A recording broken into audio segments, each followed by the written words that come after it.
Imagine viver em um tempo em que questionar o governo era considerado traição, em que vizinhos denunciavam vizinhos, e em que a verdade era moldada pelo Estado. Esse foi o cenário político durante o Holocausto, um dos períodos mais sombrios e complexos da história moderna. O Holocausto não foi apenas uma tragédia humana. Foi também o resultado de um sistema político meticulosamente estruturado, alimentado pela propaganda, pela obediência cega e pela manipulação do medo. Entender o funcionamento da política na época do Holocausto é entender como uma sociedade inteira pode ser levada a justificar o injustificável. Não se tratou de um caos repentino, mas de uma engrenagem planejada, construída passo a passo, por meio de leis, discursos e símbolos. O que começou como promessas de reconstrução nacional e orgulho patriótico terminou como um regime totalitário que controlava cada aspecto da vida e transformava seres humanos em inimigos do Estado. A Alemanha dos anos 1930 era uma nação ferida. Após a Primeira Guerra Mundial, o Tratado de Versalhes a deixou humilhada, economicamente devastada e politicamente fragmentada. O desespero e a busca por um líder forte abriram espaço para o surgimento de Adolf Hitler e do Partido Nazista, que prometeram devolver à Alemanha sua glória perdida. Essa promessa, revestida de nacionalismo e ressentimento, foi o combustível de uma máquina política que rapidamente se transformou em uma ditadura total. Neste roteiro, vamos mergulhar nas engrenagens dessa máquina. Veremos como o regime nazista construiu um sistema político que eliminava a oposição, controlava a mídia, doutrinava a juventude e utilizava a burocracia estatal para executar políticas genocidas. Vamos entender também como outros países reagiram, ou permaneceram em silêncio, diante do avanço do terror. Este não é apenas um olhar para o passado, mas um convite à reflexão sobre o poder, a manipulação e a responsabilidade coletiva. Porque o Holocausto não começou com câmaras de gás, mas com palavras, ideias e leis. E em tempos em que a desinformação e o extremismo voltam a ganhar força, compreender como a política funcionou naquele período é essencial para que a história nunca mais se repita. Prepare-se. Vamos desmontar o mecanismo político do Holocausto, peça por peça. A ascensão do nazismo não foi um golpe repentino, mas um processo político gradual, legal e, em muitos aspectos, apoiado por uma população cansada do caos econômico e social. A República de Weimar, que governava a Alemanha após a Primeira Guerra Mundial, era uma democracia frágil, marcada por disputas partidárias e crises financeiras. O desemprego, a inflação e o ressentimento contra o Tratado de Versalhes criaram o terreno fértil para o discurso nacionalista e autoritário de Adolf Hitler, o Partido Nacional Socialista dos Trabalhadores Alemães, NSDAP, se apresentou como uma alternativa à desordem. Com habilidade política e uma propaganda emocionalmente poderosa, Hitler prometia restaurar a grandeza da Alemanha. Em 1933, ele foi nomeado chanceler, de forma legal, dentro do sistema democrático. No entanto, poucos meses depois, a estrutura democrática começou a ser desmantelada por dentro. O incêndio do Reichstag, em fevereiro de 1933, foi o pretexto perfeito. O evento foi usado para justificar o decreto do incêndio do Reichstag, que suspendia liberdades civis básicas, como liberdade de imprensa, de expressão e de reunião. O medo do comunismo foi amplamente explorado, e o Estado passou a prender opositores políticos em massa. O parlamento, que deveria ser um espaço de debate, tornou-se um instrumento do Führer. Com a aprovação da Lei de Plenos Poderes, Ermächtigungsgesetz, Hitler recebeu o direito de legislar sem aprovação do Reichstag. Essa lei, aprovada com o apoio de muitos políticos conservadores e centristas, selou o fim da democracia alemã. Em poucos meses, partidos foram proibidos, sindicatos dissolvidos e líderes opositores assassinados ou presos. O regime nazista não apenas destruiu a oposição, mas também substituiu a cultura política plural por uma ideologia única, o nacional-socialismo. A lealdade ao Estado se confundia com lealdade a Hitler. O Führer foi elevado a uma figura quase mística, representando o espírito da nação. O juramento de fidelidade dos militares, por exemplo, não era feito à Constituição, mas diretamente a ele. Esse culto à personalidade foi reforçado por uma propaganda massiva. Joseph Goebbels, ministro da propaganda, controlava jornais, rádios e filmes. Tudo era cuidadosamente moldado para construir a imagem de uma Alemanha renascida, purificada de elementos degenerados. A política, nesse contexto, deixou de ser um debate racional e se tornou um espetáculo emocional, no qual a população era convidada a participar ativamente, mas apenas dentro dos limites impostos pelo regime.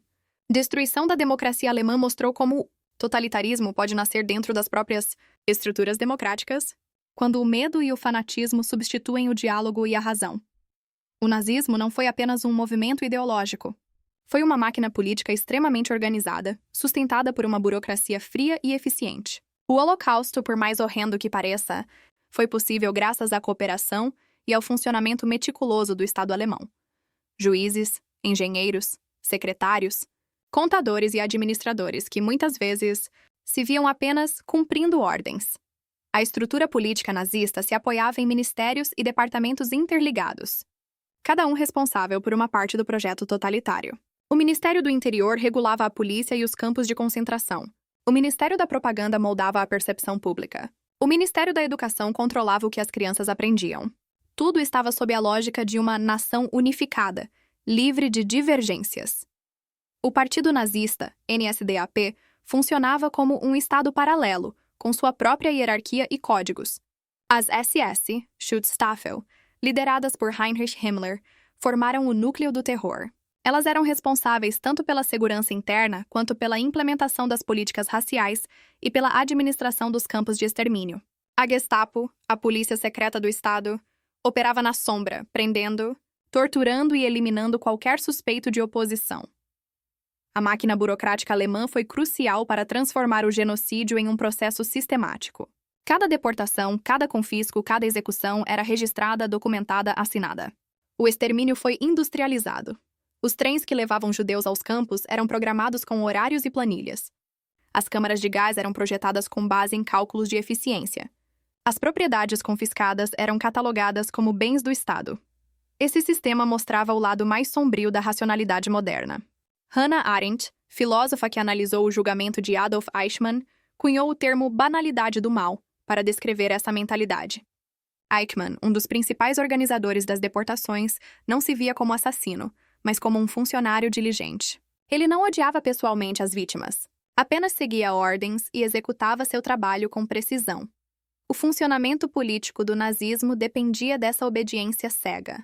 A responsabilidade individual era dissolvida na coletividade burocrática. O sistema criou um ambiente em que o crime deixou de ser percebido como crime, e sim como dever. Essa é uma das lições mais perturbadoras da história. O mal, quando institucionalizado, pode se tornar rotina. A política do Holocausto foi, portanto, uma engrenagem onde ideologia, administração e violência trabalhavam em perfeita sincronia, e onde cada peça, por menor que fosse, contribuía para a catástrofe. Nenhum regime totalitário sobrevive sem controlar o pensamento. O nazismo compreendeu isso de forma magistral. A propaganda nazista não apenas informava, ela criava uma realidade. Goebbels dizia: "Uma mentira repetida 1000 vezes torna-se verdade." Essa frase resume a essência da política de comunicação do Terceiro Reich. Desde cedo, as crianças eram expostas à ideologia nazista. Nas escolas, aprendiam que a raça ariana era superior e que os judeus eram a causa de todos os males da Alemanha. Livros didáticos, músicas e histórias infantis transmitiam mensagens de pureza racial e obediência ao Führer. A juventude hitlerista, Hitlerjugend, moldava mentes desde os 10 anos de idade, ensinando disciplina, patriotismo e devoção ao líder. Os meios de comunicação foram totalmente controlados. Jornais independentes desapareceram, substituídos por veículos oficiais. No rádio, Goebbels incentivou a produção do Volksempfänger, um rádio barato e acessível a todos, para garantir que cada lar alemão estivesse exposto à voz do Führer. A estética também era uma arma. Desfiles, bandeiras, uniformes e símbolos criavam uma sensação de unidade e pertencimento quase religiosa. A política sob Hitler se tornou um espetáculo emocional. O nacionalsocialismo era menos uma doutrina racional e mais uma crença. Uma fé secular. Os discursos de Hitler, com seu tom messiânico, mobilizavam multidões. Ele se apresentava como o salvador da nação, o homem que restauraria a honra perdida. Mas o poder da propaganda não se limitava à Alemanha. Nos territórios ocupados, o regime também produzia narrativas que justificavam suas ações. Filmes como O Judeu Eterno, Der ewige Jude, espalhavam o antissemitismo como verdade científica. O cinema, a arte e a arquitetura serviam à política. Cada construção, cada cartaz, cada filme reforçava a visão de mundo do regime. Essa manipulação da consciência coletiva foi uma das maiores armas políticas do nazismo. Ela permitiu que milhões de cidadãos aceitassem e até apoiassem políticas brutais. Muitos realmente acreditavam que estavam protegendo sua pátria de uma ameaça existencial. Quando o Estado controla as palavras, ele controla os pensamentos e, portanto, as ações. O Holocausto não teria sido possível sem essa engenharia psicológica de massa. A política nazista transformou a sociedade em uma comunidade de fé, unida pelo medo e pela crença no líder supremo. E foi nesse terreno fértil que o genocídio floresceu. Enquanto o regime nazista consolidava seu poder e iniciava a perseguição sistemática de judeus, ciganos, homossexuais e opositores, a comunidade internacional observava, muitas vezes, em silêncio. A política do Holocausto não foi apenas interna. Ela também foi moldada pelas reações, ou pela falta delas, do mundo exterior. Nos anos 1930, muitos países sabiam das políticas raciais de Hitler, mas escolheram não intervir. O medo do comunismo, o trauma da Primeira Guerra e a crise econômica global tornaram os governos ocidentais hesitantes. Conferências como a de Evian, em 1938, reuniram dezenas de nações para discutir a questão dos refugiados judeus, e terminou sem soluções concretas. Poucos países aceitaram abrir suas portas. A política de apaziguamento, especialmente conduzida pelo Reino Unido, permitiu que Hitler anexasse territórios sob a justificativa de reunificar o povo alemão. O mundo acreditou que ceder traria paz, quando na verdade alimentava o monstro. Quando a guerra eclodiu em 1939, a máquina política nazista já estava plenamente operacional, e as engrenagens do extermínio já estavam em movimento. Durante o conflito, relatos sobre o genocídio começaram a circular.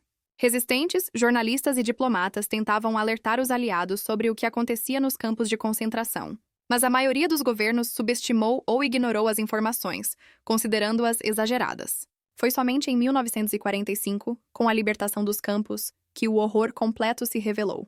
Esse silêncio internacional foi, em parte, resultado da própria política nazista de sigilo. O regime usava eufemismos como solução final ou reassentamento no leste para mascarar a realidade. Mas também foi fruto da indiferença política. As vidas das minorias perseguidas simplesmente não eram prioridade. O funcionamento político da época mostra o quanto o poder pode se sustentar não apenas pela ação, mas também pela omissão. Enquanto o mal avançava, muitos líderes escolheram o cálculo diplomático em vez da compaixão. O Holocausto, portanto, não foi apenas um fracasso da política alemã, foi um fracasso da humanidade. Mostrou como o medo, o egoísmo nacional e o pragmatismo político podem levar à cumplicidade silenciosa diante da barbárie. Após o colapso do Terceiro Reich, o mundo precisou encarar o peso de suas próprias escolhas. Os julgamentos de Nuremberg, realizados entre 1945 e 1946, marcaram o primeiro grande esforço internacional para responsabilizar líderes políticos por crimes contra a humanidade. Pela primeira vez, a política e a moral foram colocadas lado a lado em um tribunal. Esses julgamentos não puniram apenas indivíduos, mas um sistema inteiro. Generais, ministros, médicos e burocratas foram acusados de participar de uma estrutura criminosa de Estado. A defesa mais comum, eu apenas cumpria ordens, foi rejeitada. O mundo reconheceu que obedecer não isenta da responsabilidade moral. Politicamente, o Holocausto forçou a criação de novas instituições internacionais. A Organização das Nações Unidas, ONU, nasceu com o compromisso de preservar a paz e os direitos humanos. A Convenção para a Prevenção e Repressão do Crime de Genocídio, aprovada em 1948, foi uma resposta direta à tragédia. Na Alemanha, o processo de desnazificação tentou reconstruir a política sob bases democráticas. O novo Estado Alemão Ocidental, RFA, adotou leis que proibiam símbolos nazistas e discurso de ódio, buscando evitar que o totalitarismo ressurgisse. O ensino sobre o Holocausto tornou-se parte essencial da formação cívica. Mas o legado político do Holocausto vai além da Alemanha. Ele revelou os limites do poder e da obediência. Mostrou que uma sociedade instruída e desenvolvida pode, ainda assim, se tornar cúmplice do mal. E, acima de tudo, provou que a democracia é frágil. Ela não se destrói apenas com tanques, mas com silêncio e indiferença.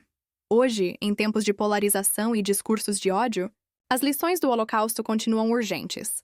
A política deve ser vigilante, ética e humana. Porque o totalitarismo não começa com exércitos, começa com ideias. A política durante o Holocausto foi a prova de que o poder, quando concentrado e não questionado, pode transformar o Estado em uma máquina de destruição. Por trás de cada decisão havia leis, selos, uniformes, palavras cuidadosamente escolhidas. Tudo parecia legal, racional e necessário, e foi exatamente isso que tornou o sistema tão mortal. O Holocausto não foi apenas um colapso moral, mas um colapso político. Mostrou que instituições podem falhar, que o medo pode substituir a razão e que a obediência cega pode matar mais do que a violência direta. Por isso, entender como funcionava a política naquela época não é apenas olhar para o passado, é olhar para dentro de nós. Toda vez que uma sociedade aceita a exclusão de um grupo, toda vez que o discurso do nós contra eles ganha força, a história sussurra um aviso. E esse aviso é o eco do Holocausto. Ao estudarmos esse período, percebemos que o verdadeiro antídoto contra a tirania é a consciência, a capacidade de pensar, questionar e agir com compaixão. Que este roteiro sirva não apenas como lembrança, mas como alerta. A política é uma ferramenta. Nas mãos certas, constrói pontes. Nas mãos erradas, constrói câmaras de gás.